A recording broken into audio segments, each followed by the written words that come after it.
Familia ya watu wanne hawa wameshikiliwa kwa kukutwa wana watoto 16 ndani ya nyumba ambao hamna jirani ambaye anamjua, na ni watoto kuanzia miezi 18 mpaka miaka 18, na hawa watoto wanakaa kwenye chumba kimoja. Wamewekwa kwenye chumba ambacho ni kidogo, wanajisaidia humo, wanafanya mahitaji yao yote humo.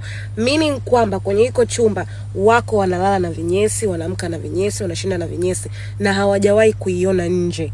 Hawajawahi kuona jua la nje. Unaambiwa for almost 4 years hawa watoto wako humo ndani. Hiyo ni estimation tu ya muda hawa watoto wako humo ndani. Na inasemekana kwamba hawa watoto ni watoto wa Gary Siders pamoja na Elizabeth Siders. Kwa hiyo hapa hivi ngoja niwape breakdown kidogo. Huyu Gary Siders na Christina Siders, huyu wa huku pembeni, hawa wazee wawili ni mtu na mke wake. Huyu Gary Siders Jr pamoja na Elizabeth Siders ni mtu na mke wake. Kwa hiyo huyu Gary Siders Jr ndo mtoto wa hii couple mbili, hawa wazee wawili. Inasemekana kwamba hawa watoto ni watoto wa hawa Gary Siders Jr pamoja na Elizabeth. Ambapo sasa ni watoto wengi 16. Unaweza kujiuliza kwa haraka msichana kazaa watoto wote 16. Kwa hiyo imekuwa na speculation kwamba inawezekana wale watoto wengine ambao ni wadogo waliokuwa mule ndani, inawezekana hao watoto wamezaliwa na watoto wengine ambao walikuwa mule ndani. Kumbuka nimekwambia kwamba kuna watoto wamekutwa wako na miezi 18 mpaka miaka 18.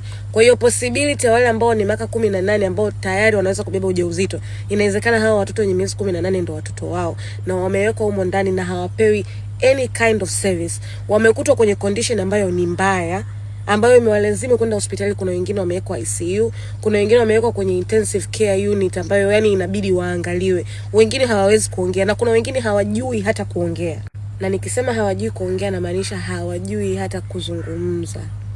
Hawa watoto hawajui kupelekwa shule, hawajui chochote. Kwa hiyo yani wao dunia ni kitu kipya kabisa. Na hawa walikuwa wanaishi kwenye sehemu ambayo ni huko nchini Marekani, kwenye state gani sijui, Ohio, ambapo kwenye hiko kijiji kuna wanaishi watu 700 tu. Inamaanisha hata majirani pia walikuwa hawajui.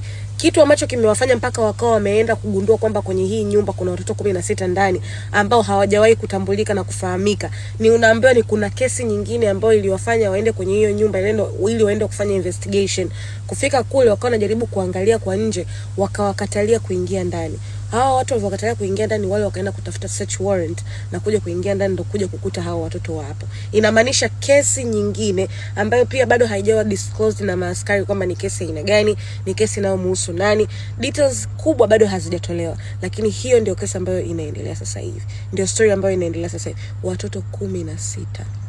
Kwa hiyo hawa sasa hivi wamekamatwa, wanashikiliwa kwa ajili ya kuhojiwa, na inasemekana kabisa DNA itaenda kufanyika kwa wale watoto wakubwa wenye miaka 18 ili kuweza kujua kwamba hawa watoto wadogo ni wa kwao.